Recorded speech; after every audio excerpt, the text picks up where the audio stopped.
हाल ही में जम्मू कश्मीर के पहलगाम क्षेत्र में हुए आतंकी हमले ने देश को एक बार फिर से झकझोर कर रख दिया, जहां पर कई निर्दोष लोगों की जानें गईं और देश एक बार फिर उस पीड़ा को झेल रहा है जिसे हम बार बार देखना नहीं चाहेंगे। ऐसे आतंकवादी हमले सिर्फ इंसानों की जानें ही नहीं लेते, बल्कि हमारे देश के ताने बाने और व्यवस्था को भी बिगाड़ने का काम करते हैं। आज सोशल मीडिया से लेकर न्यूज चैनल तक सभी जगह भारतीय एकता पर सवाल उठाए जा रहे हैं, और उठाएंगे ही क्यों नहीं, क्योंकि उन आतंकवादियों ने ऐसा सवाल पैदा ही कर दिया है।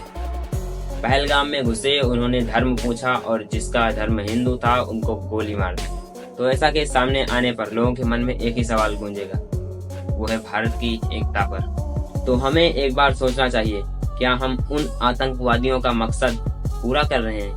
क्योंकि आतंक का तो उद्देश्य ही यही होता है, डर फैलाना और समाज में अविश्वास पैदा करना और हमारी राष्ट्रीय एकता को कमजोर करना।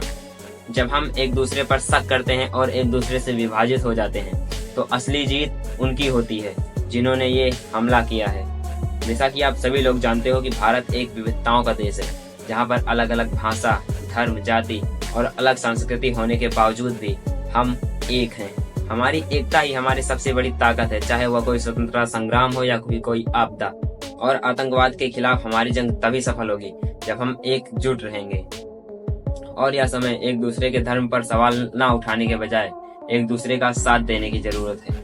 हालांकि पहलगाम में हुए ऐसे हादसे में लोगों ने बहुत धर्म पर सवाल उठाया, बहुत सारे मुद्दे खड़े किए, लेकिन एक बात ये भी जान लीजिए, पहलगाम में जितने लोगों की मौत हुई, जितने लोग घायल हुए, उन लोगों का कंधा देने का काम उन कश्मीरी भाइयों ने किया है जो कि मुस्लिम थे। उन्होंने तो धर्म नहीं देखा। अगर देश में धर्म के नाम पर ऐसा बंटवारा होगा तो कश्मीर में ज्यादातर मुस्लिम लोग हैं, और जब ऐसा होगा तो टूरिस्ट फिर पहलगाम जाएंगे नहीं, और अगर जाएंगे नहीं तो वहाँ बेरोजगारी बढ़ेगी।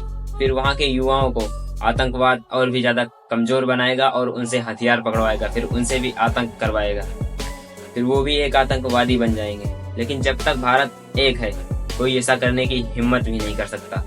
अब यहाँ पर सवाल उठाना भी जरूरी है, लेकिन धर्म से नहीं, सरकार से, सुरक्षा एजेंसी से, ताकि कमियां दूर की जा सके। लेकिन इन सवालों के बीच हमें अपनी एकता को कमजोर नहीं होने देना है। ये बात याद रखिए कि आतंकवाद किसी धर्म, क्षेत्र या समुदाय का कोई मुद्दा नहीं होता है, या पूरी मानवता के खिलाफ एक युद्ध होता है। इसीलिए पहलगाम में हुए हमले के बाद अगर हम वाकई सच्ची श्रद्धांजलि देना चाहते हैं, तो हमें और भी ज्यादा मजबूती से एक भारत का संकल्प लेना होगा। और हमें याद रखना चाहिए कि हम अलग अलग हो सकते हैं, लेकिन जब बात भारत पर है तो हम एकजुट हैं। और मैं भारतीय एकता जिंदाबाद को फुल सपोर्ट करता हूं। तो एक बार आप भी कमेंट में जरूर लिख के जाइएगा, भारतीय एकता जिंदाबाद। अब कोई ऐसा ही देशभक्त होगा जो कमेंट में ये नहीं लिख के जाएगा। बाकी मिलते हैं नेक्स्ट वीडियो में। जय हिंद।